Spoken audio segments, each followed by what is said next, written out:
ಎಲ್ರಿಗೂ ನಮಸ್ಕಾರ. ಈ ಎಪಿಸೋಡ್ನಲ್ಲಿ ಸ್ಪೋರ್ಟ್ಸ್ ಮತ್ತು ಗೇಮ್ಸ್ಗೆ ಸಂಬಂಧಪಟ್ಟಿರುವಂತಹ ಅತ್ಯುತ್ತಮವಾಗಿರುವಂತಹ 25 ಪ್ರಶ್ನೆಗಳನ್ನು ನೋಡೋಣಂತೆ. ಆ 25 ಪ್ರಶ್ನೆಗಳಿಗೂ ಕೂಡ ಸರಿಯಾದ ಉತ್ತರ ಜೊತೆಗೆ ಆ ಉತ್ತರದ ಸರಳ ವಿವರಣೆಯನ್ನು ಕೂಡ ನೀಡಲಾಗಿದೆ. ಈ ಒಂದು ನಮ್ಮ ಕಾರ್ಯ ಇಷ್ಟವಾದಲ್ಲಿ ಲೈಕ್ ಮಾಡಿ, ಶೇರ್ ಮಾಡಿ, ಕಮೆಂಟ್ ಮಾಡಿ. ಇಲ್ಲಿ ಕೊಟ್ಟಿರುವಂತಹ ಪ್ರತಿಯೊಂದು ಪ್ರಶ್ನೆನೂ ಕೂಡ ಮುಂದೆ ಬರುವಂತಹ ಯಾವುದೇ ರೀತಿ ಸ್ಪರ್ಧಾತ್ಮಕ ಪರೀಕ್ಷೆ ಆಗಿರ್ಬೋದು, ಅಂದರೆ FDA, SDA, KPSC ಇತರ ಸಿ ಗ್ರೂಪ್ ಹುದ್ದೆಯ ನೇಮಕಾತಿಗಳು, ಶಿಕ್ಷಕರ ನೇಮಕಾತಿ, ಪೊಲೀಸರ ನೇಮಕಾತಿ ಎಲ್ಲಕ್ಕೂ ಕೂಡ ಉಪಯುಕ್ತಕರವಾಗಿರುತ್ತೆ. All the best. ಮತ್ತೊಮ್ಮೆ ಆಟವಾಡಿಕೊಂಡು ಬಂದು ನಿನ್ನ ಪಕ್ಕದಲ್ಲಿ ಕುಳಿತ ಸ್ನೇಹಿತನಿಂದ ಬೆವರಿನ ವಾಸನೆ ಬರುತ್ತದೆ. ಇದಕ್ಕೆ ಕಾರಣ ವಿಸರಣೆ. ಇದನ್ನು ನಾವು ವಿಸರಣೆ ಅಂತ ಹೇಳಿ ಕರಿತೀವಿ. ಅಂದ್ರೆ ಅಧಿಕ ಸಾಂದ್ರತೆಯ ಕಣಗಳು ಕಡಿಮೆ ಸಾಂದ್ರತೆಯ ಕಡೆಗೆ ಚಲಿಸುವುದಕ್ಕೆ ವಿಸರಣೆ ಅಂತ ಹೇಳಿ ಕರಿತೀವಿ. ಸೊ ಈ ಬೆವರಿನ ಕಣಗಳು ಗಾಳಿಯ ಕಣಗಳ ಜೊತೆ ಸೇರ್ಕೊಂಡು ಹಗುರ ಸಾಂದ್ರತೆಯ ಕಡೆಗೆ ಚಲನೆ ಮಾಡುತ್ತೆ. ಹಾಗಾಗಿ ಪಕ್ಕದಲ್ಲಿರುವಂತಹ ವಾಸನೆ ನಮಗೆ ಮೂಗಿಗೆ ಬರುತ್ತೆ. ಇದೇ ರೀತಿ ನಾವು ಇನ್ನೊಂದು ಉದಾಹರಣೆ ಹೇಳ್ಬೋದು ಅಂತಂದ್ರೆ, ಅಮ್ಮ ಏನಾದರೂ ಘಮಘಮವಾಗಿರುವಂತಹ ಸಾಂಬಾರು ಅಥವಾ ಬಿರಿಯಾನಿ ಏನಾದರೂ ಮಾಡಿದರೆ ಅದರ ಪರಿಮಳನೂ ಕೂಡ ನಮಗೆ ಅದೇ ರೀತಿಯಾಗಿ ಮೂಗಿಗೆ ಬರುತ್ತೆ. 1 is the right answer. ಕೆಲವು ಒಣ ದ್ರಾಕ್ಷಿಗಳನ್ನು ನೀರಿನಲ್ಲಿ ಹಾಕಿ ಸ್ವಲ್ಪ ಸಮಯದ ನಂತರ ನೋಡಿದಾಗ ಉಬ್ಬಿರುತ್ತದೆ. ಇದಕ್ಕೆ ಕಾರಣ ಅಭಿಸರಣೆ. ಅಭಿಸರಣೆ ಅಂದ್ರೆ ಅರೆಪಾರಕ ಪೊರೆಯ ಮೂಲಕ ನೀರಿನ ಕಣಗಳ ನಿವ್ವಳ ಚಲನೆಯನ್ನ ನಾವು ಅಭಿಸರಣೆ ಅಂತ ಹೇಳಿ ಕರಿತೀವಿ. ಸೊ ಒಣ ದ್ರಾಕ್ಷಿಗಳನ್ನ ನೀರಿನಲ್ಲಿ ಹಾಕಿದಾಗ ಆ ಒಣ ದ್ರಾಕ್ಷಿಯಲ್ಲಿರುವಂತಹ ಪೊರೆಯ ಮುಖಾಂತರ ನೀರು ಅದರ ಒಳಗಡೆ ಹೋಗುತ್ತೆ, ಆಗ ದ್ರಾಕ್ಷಿ ಉಬ್ಬುತ್ತೆ. 2 is the right answer. ನೀರಿನಲ್ಲಿ ನೆನೆದ ಒಣ ದ್ರಾಕ್ಷಿಯನ್ನು ಉಪ್ಪಿನ ದ್ರಾವಣಕ್ಕೆ ಹಾಕಿದಾಗ ಗಾತ್ರದಲ್ಲಿ ಕುಗ್ಗುತ್ತದೆ. ಇದು ಬಹಳ ಇಂಪಾರ್ಟೆಂಟ್, ಬಹಳ ಮುಖ್ಯವಾಗಿರುವಂಥದ್ದು. ಯಾಕಪ್ಪ ಅಂತಂದ್ರೆ ಇಲ್ಲೂ ಕೂಡ ನೀರೇ ಚಲಿಸೋದು, ಇಲ್ಲೂ ಕೂಡ ನಡೆಯೋದು ಅಭಿಸರಣೆನೇ. ಆದ್ರೆ ಇಲ್ಲಿ ಏನಾಗಿರುತ್ತಪ್ಪ ಅಂತಂದ್ರೆ, ಒಣ ದ್ರಾಕ್ಷಿ ನೀರಿನಲ್ಲಿ ನೆನೆಸಿರ್ತೀವಿ, ಅದು ಉಬ್ಬಿರುತ್ತೆ. ಉಪ್ಪಿನ ದ್ರಾವಣಕ್ಕೆ ಹಾಕಿದಾಗ ಉಪ್ಪಿನ ಸಾಂದ್ರತೆ ಹೆಚ್ಚಾಗಿರೋದ್ರಿಂದ ಇಲ್ಲಿ ನೀರು ಉಪ್ಪಿನ ಕಡೆಗೆ ಚಲಿಸುತ್ತೆ. ಸೊ ಹಾಗಾಗಿ ಗಾತ್ರ ಕುಗ್ಗುತ್ತೆ. 4 is the right answer. Bacteria ಒಂದು ಪ್ರೊಕ್ಯಾರಿಯೋಟ್, ಏಕೆಂದರೆ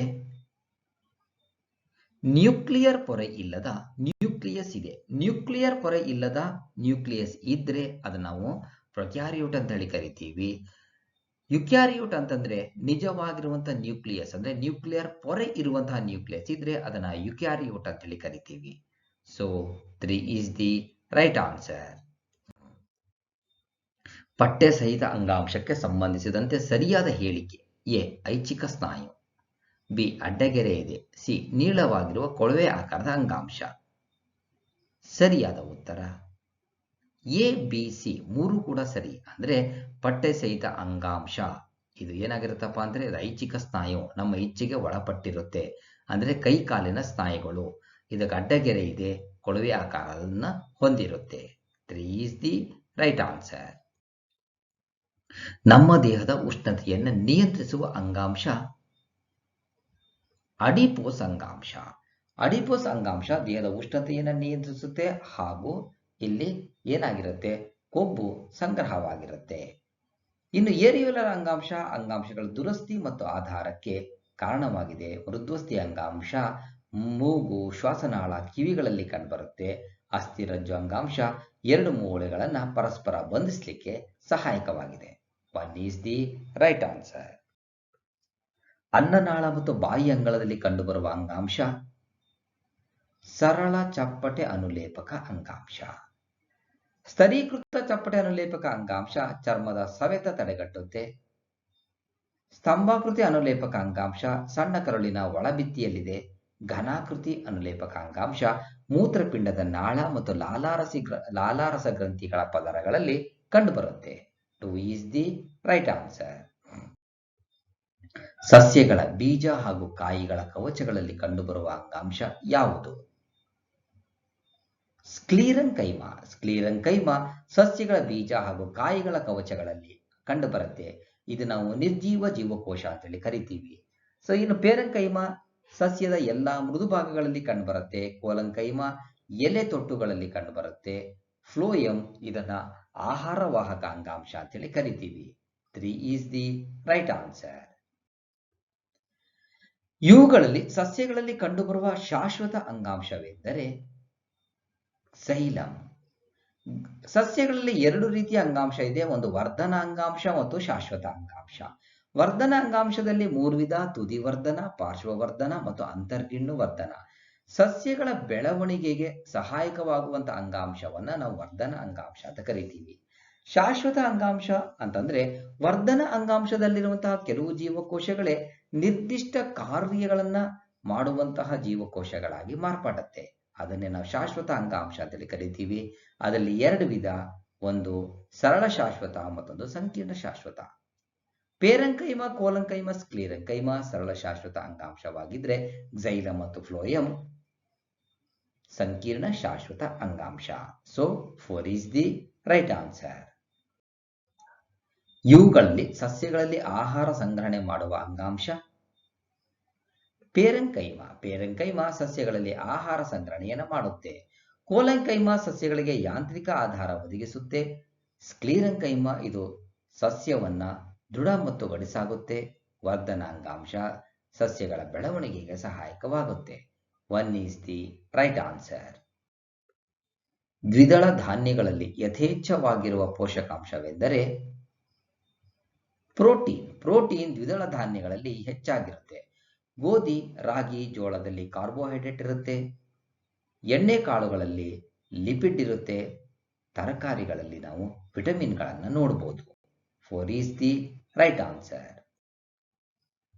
ಇವುಗಳಲ್ಲಿ ಸಸ್ಯಗಳಿಗೆ ಬೇಕಾಗುವ ಬೃಹತ್ ಪೋಷಕಾಂಶಗಳೆಂದರೆ ನೈಟ್ರೋಜನ್ ಮತ್ತು ಫಾಸ್ಫರಸ್. ಇವು ಬೃಹತ್ ಪೋಷಕಾಂಶ. ಬೃಹತ್ ಪೋಷಕಾಂಶ ಅಂತಂದ್ರೆ ಕೆಲವು ಪೋಷಕಾಂಶಗಳು ಸಸ್ಯಗಳಿಗೆ ಹೆಚ್ಚಿನ ಪ್ರಮಾಣದಲ್ಲಿ ಬೇಕಾಗತ್ತೆ, ಅವುಗಳನ್ನು ಬೃಹತ್ ಪೋಷಕಾಂಶ ಅಂತೇಳಿ ಕರಿತೀವಿ. ಉದಾಹರಣೆ nitrogen, phosphorus, potash, calcium, magnesium ಇತ್ಯಾದಿ. ಅದೇ ರೀತಿ ಇನ್ನು ಕೆಲವು ಪೋಷಕಾಂಶಗಳು ಕಡಿಮೆ ಪ್ರಮಾಣದಲ್ಲಿ ಸಾಕಾಗತ್ತೆ, ಅವುಗಳನ್ನು ಸೂಕ್ಷ್ಮ ಪೋಷಕಾಂಶ ಅಂತೇಳಿ ಕರಿತೀವಿ. ಕಬ್ಬಿಣ, ಮ್ಯಾಂಗನೀಸ್, ಬೋರಾನ್, ಜಿಂಕ್, ತಾಮ್ರ ಮತ್ತು chlorine. 1 is the right answer. ಮನುಷ್ಯನ ದೇಹದಲ್ಲಿರಬೇಕಾದ ಸಾಧಾರಣ ಉಷ್ಣಾಂಶ 98.4 ಡಿಗ್ರಿ ಫ್ಯಾರನೀಟ್ ಅಥವಾ 37 ಡಿಗ್ರಿ ಸೆಲ್ಸಿಯಸ್. 37 ಡಿಗ್ರಿ ಸೆಲ್ಸಿಯಸ್ಗೆ ಸರಿಸಮವಾಗಿ 98.4 ಡಿಗ್ರಿ ಫ್ಯಾರನೀಟ್ ಆಗುತ್ತೆ. 3 ಈಸ್ ದಿ ರೈಟ್ ಆನ್ಸರ್. ಕೆಳಗಿನವುಗಳಲ್ಲಿ ಯಾವುದು ವರ್ಲ್ಡ್ ಬ್ರೈನ್ ಡೇ ಎನಿಸಿದೆ? ಜುಲೈ 22 world federation of neurology WFN ವತಿಯಿಂದ ಪ್ರತಿ ವರ್ಷ ಜುಲೈ 22ರಂದು ವರ್ಲ್ಡ್ ಬ್ರೈನ್ ಡೇ ದಿನಾಚರಣೆಯಾಗುತ್ತಿದೆ. ಮಿದುಳಿನ ಮಹತ್ವ ಮತ್ತು ಇದರ ಆರೋಗ್ಯದ ಕುರಿತು ಜಾಗೃತಿ ಮೂಡಿಸುವ ಕಾರ್ಯಕ್ರಮಗಳನ್ನು ಹಮ್ಮಿಕೊಳ್ಳಲಾಗುತ್ತಿದೆ. 2 ಈಸ್ ದಿ ರೈಟ್ ಆನ್ಸರ್. ರಾಜ್ಯ ಚುನಾವಣಾ ಆಯೋಗವು ಯಾವ ಪರಿಚ್ಛೇದದ ಅಡಿಯಲ್ಲಿ ರಚನೆಯಾಗಿದೆ? 243 ರಾಜ್ಯ ಚುನಾವಣಾ ಆಯೋಗವು 243 ಪರಿಚ್ಛೇದದ ಅಡಿಯಲ್ಲಿ ರಚನೆಯಾಗಿದೆ. 2 ಈಸ್ ದಿ ರೈಟ್ ಆನ್ಸರ್. ಭಾರತದ ಮುಖ್ಯ ಚುನಾವಣಾ ಆಯುಕ್ತರಾಗಿ ತಾತ್ಕಾಲಿಕವಾಗಿ ಸೇವೆ ಸಲ್ಲಿಸಿದ ಏಕೈಕ ಮಹಿಳೆ ಯಾರು? VS ರಮಾದೇವಿ ಭಾರತದ ಮುಖ್ಯ ಚುನಾವಣಾ ಆಯುಕ್ತರಾಗಿ ತಾತ್ಕಾಲಿಕವಾಗಿ ಸೇವೆ ಸಲ್ಲಿಸಿದ ಏಕೈಕ ಮಹಿಳೆ ಎಂದರೆ ಅದು VS ರಮಾದೇವಿಯವರು. 4 is the right answer. ಚುನಾವಣಾ ಆಯೋಗ ನಿಯಮಿತವಾಗಿ 3 ಸದಸ್ಯರ ಕಮಿಷನ್ ಆಗಿ ಕಾರ್ಯನಿರ್ವಹಿಸುತ್ತಿರುವುದು ಯಾವ ವರ್ಷದಿಂದ? 1993. ಚುನಾವಣಾ ಆಯೋಗವು ನಿಯಮಿತವಾಗಿ 3 ಸದಸ್ಯರ ಕಮಿಷನ್ ಆಗಿ 1993ರಿಂದ ಕಾರ್ಯನಿರ್ವಹಿಸುತ್ತಿದೆ. 4 is the right answer. Bharat ಸೇನಾ ಬಲಗಳ ಮುಖ್ಯ ದಂಡನಾಯಕರು ಯಾರು? ಭಾರತದ ರಾಷ್ಟ್ರಪತಿಗಳು ಸೇನಾ ಬಲಗಳ ಮುಖ್ಯ ದಂಡನಾಯಕರು. 3 ಈಸ್ ದಿ ರೈಟ್ ಆನ್ಸರ್.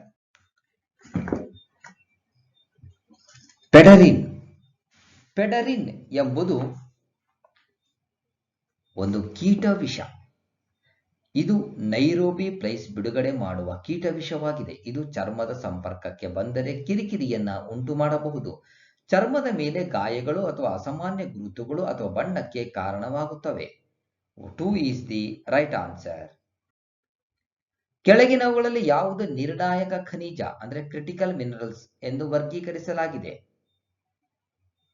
ಮೇಲಿನ ಎಲ್ಲ ಅಂದರೆ ಗ್ರಾಫೈಟ್, ಲಿಥಿಯಂ ಮತ್ತು ಕೋಬಾಲ್ಟ್ ನಿರ್ಣಾಯಕ ಖನಿಜಗಳು ಆಧುನಿಕ ದಿನದ ಅಗತ್ಯ ತಂತ್ರಜ್ಞಾನಗಳ ಬಿಲ್ಡಿಂಗ್ ಬ್ಲಾಕ್ಸ್ ಆಗಿರುವ ಅಂಶಗಳಾಗಿವೆ ಮತ್ತು ಪೂರೈಕೆ ಸರಪಳಿಯ ಅಡಚಣೆಗಳ ಅಪಾಯ ಎದುರಿಸುತ್ತಿರುತ್ತವೆ.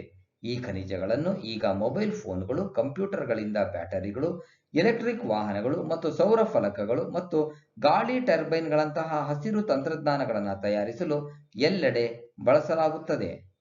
ಅವುಗಳ ವೈಯಕ್ತಿಕ ಅಗತ್ಯಗಳು ಮತ್ತು ಕಾರ್ಯತಂತ್ರದ ಪರಿಗಣನೆಗಳ ಆಧಾರದ ಮೇಲೆ ವಿವಿಧ ದೇಶಗಳು ತಮ್ಮದೇ ಆದ ಪಟ್ಟಿಗಳನ್ನು ರಚಿಸುತ್ತವೆ. 4 is the right answer. ವರ್ರೋವಾ ಡಿಸ್ಟ್ರಕ್ಟರ್ಗೆ ಸಂಬಂಧಿಸಿದಂತೆ ಸರಿಯಾದ ಹೇಳಿಕೆಗಳನ್ನು ಗುರುತಿಸಿ. ಎ. ಇದು ಪರಾವಲಂಬಿ ಕೀಟ.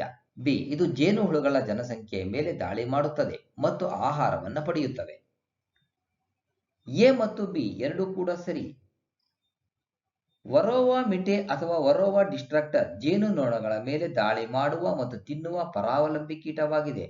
ಕೆಂಪು ಕಂದು ಬಣ್ಣದಲ್ಲಿ ಸಣ್ಣ ಕೀಟಗಳು ಜೇನುನೊಣಗಳ ಸಂಪೂರ್ಣ ವಸಾಹತುಗಳನ್ನು ಕೊಲ್ಲುತ್ತವೆ ಎಂದು ತಿಳಿದು ಬಂದಿದೆ. ಅವು ಸಾಮಾನ್ಯವಾಗಿ ಜೇನುನೊಣದಿಂದ ಜೇನುನೊಣಕ್ಕೆ ಮತ್ತು ಜೇನು ಸಾಕಣೆ ಉಪಕರಣಗಳ ಮೂಲಕ ಪ್ರಯಾಣಿಸುತ್ತವೆ. 2 is the right answer. ಭಾರತದಲ್ಲಿ ಚುನಾವಣಾ ನಿರ್ವಹಣೆಯಲ್ಲಿ ಬಳಸಲಾಗುತ್ತಿರುವ ಪದ್ಧತಿ ಸಾರ್ವತ್ರಿಕ ವಯಸ್ಕ ಮತದಾನದ ಆಧಾರದ ಮೇಲೆ ನೇರ ಚುನಾವಣೆ. ಇದು ಭಾರತದಲ್ಲಿ ಚುನಾವಣಾ ನಿರ್ವಹಣೆಯಲ್ಲಿ ಬಳಸಲಾಗಿರುವಂತಹ ಪದ್ಧತಿಯಾಗಿದೆ. 1 is the right answer. Ramsay Hunt ಸಿಂಡ್ರೋಮ್ಗೆ ಸಂಬಂಧಿಸಿದಂತೆ ಸರಿಯಾದ ಹೇಳಿಕೆಯನ್ನು ಗುರುತಿಸಿ. A. Ramsay Hunt syndrome varicella zoster ವೈರಸ್ನ ಪುನಃ ಸಕ್ರಿಯಗೊಳಿಸುವಿಕೆಯಿಂದ ಉಂಟಾಗುತ್ತದೆ. ಬಿ. ರಾಮ್ಸೆ ಹಂಟ್ ಸಿಂಡ್ರೋಮ್ಗೆ ಯಾವುದೇ ಚಿಕಿತ್ಸೆ ಇಲ್ಲ. ಸರಿಯಾದ ಉತ್ತರ ಎ. ಎ ಹೇಳಿಕೆ ಮಾತ್ರ ಸರಿ. ರೋಗಿಯಲ್ಲಿ ಈ ಹಿಂದೆ ಚಿಕನ್ ಪಾಕ್ಸ್ ಮತ್ತು ಸರ್ಪಸುತ್ತುಗಳನ್ನು ಉಂಟು ಮಾಡಿದ ವರ್ಸೆಲ್ಲಾ ಜೋಸ್ಟರ್ ವೈರಸ್ನ ಪುನಃ ಸಕ್ರಿಯಗೊಳಿಸುವಿಕೆಯಿಂದ ರಾಮ್ಸೆ ಹಂಟ್ ಸಿಂಡ್ರೋಮ್ ಉಂಟಾಗುತ್ತದೆ. ಹೇಳಿಕೆ 2 ತಪ್ಪಾಗಿದೆ. ಸಾಮಾನ್ಯವಾಗಿ ಆಂಟಿವೈರಲ್ ಥೆರಪಿಗಳು ಮತ್ತು ಕಾರ್ಟಿಕೋಸ್ಟೆರಾಯ್ಡ್ಗಳನ್ನು ಚಿಕಿತ್ಸೆಗೆ ನೀಡಲು ಬಳಸಲಾಗುತ್ತದೆ. 1 is the right answer. ಬೃಹತ್ ಕಪ್ಪು ಕುಳಿಗಳಿಗೆ ಸಂಬಂಧಿಸಿದಂತೆ ಈ ಕೆಳಗಿನ ಹೇಳಿಕೆಗಳಲ್ಲಿ ಸರಿಯಾದುದನ್ನು ಗುರುತಿಸಿ. ಎ. ಅವು ನಮ್ಮ ಸೂರ್ಯನಿಗಿಂತ ಹೆಚ್ಚು ದ್ರವ್ಯರಾಶಿಯನ್ನು ಹೊಂದಿದೆ. ಬಿ. ಅವು ಸಾಮಾನ್ಯವಾಗಿ ದೊಡ್ಡ ಗ್ಯಾಲಕ್ಸಿಗಳ ಅಂಚಿನಲ್ಲಿ ಇರುತ್ತವೆ. ಎ ಮಾತ್ರ ಸರಿ. ಸೂಪರ್ ಮ್ಯಾಸಿವ್ ಕಪ್ಪುಕುಳಿಗಳು ನಮ್ಮ ಸೂರ್ಯನಿಗಿಂತ 100,000ದಿಂದ 10 ಶತಕೋಟಿ ಪಟ್ಟು ಹೆಚ್ಚು ದ್ರವ್ಯರಾಶಿ ಹೊಂದಿರುತ್ತವೆ. ಹೇಳಿಕೆ 2 ತಪ್ಪಾಗಿದೆ. ಅವು ಸಾಮಾನ್ಯವಾಗಿ ದೊಡ್ಡ ಗ್ಯಾಲಕ್ಸಿಗಳ ಕೇಂದ್ರದಲ್ಲಿರುತ್ತವೆ. ನಮ್ಮದೇ ನಕ್ಷತ್ರಪುಂಜದ ಕ್ಷೀರಪಥದ ಕೇಂದ್ರದಲ್ಲಿ ಕಂಡುಬರುತ್ತವೆ.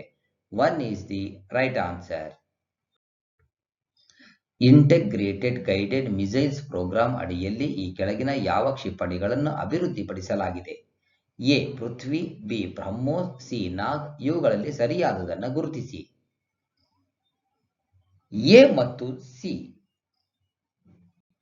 ಮತ್ತು ಸಿ ಸರಿಯಾಗಿದೆ. IGBMP ಅಡಿಯಲ್ಲಿ ಅಭಿವೃದ್ಧಿಪಡಿಸಲಾದ ಕ್ಷಿಪಣಿಗಳು ಪೃಥ್ವಿ, ಅಗ್ನಿ, ತ್ರಿಶೂಲ್, ಆಕಾಶ್ ಮತ್ತು ನಾಡ್. 3 is the right answer. ಸಂಪೂರ್ಣವಾಗಿ ಈ ವಿಡಿಯೋ ನೋಡಿದ್ದಕ್ಕೆ ಮತ್ತೊಮ್ಮೆ ನಿಮಗೆ ಹೃತ್ಪೂರ್ವಕವಾಗಿರುವಂತಹ ಧನ್ಯವಾದಗಳು. All the best. Thank you.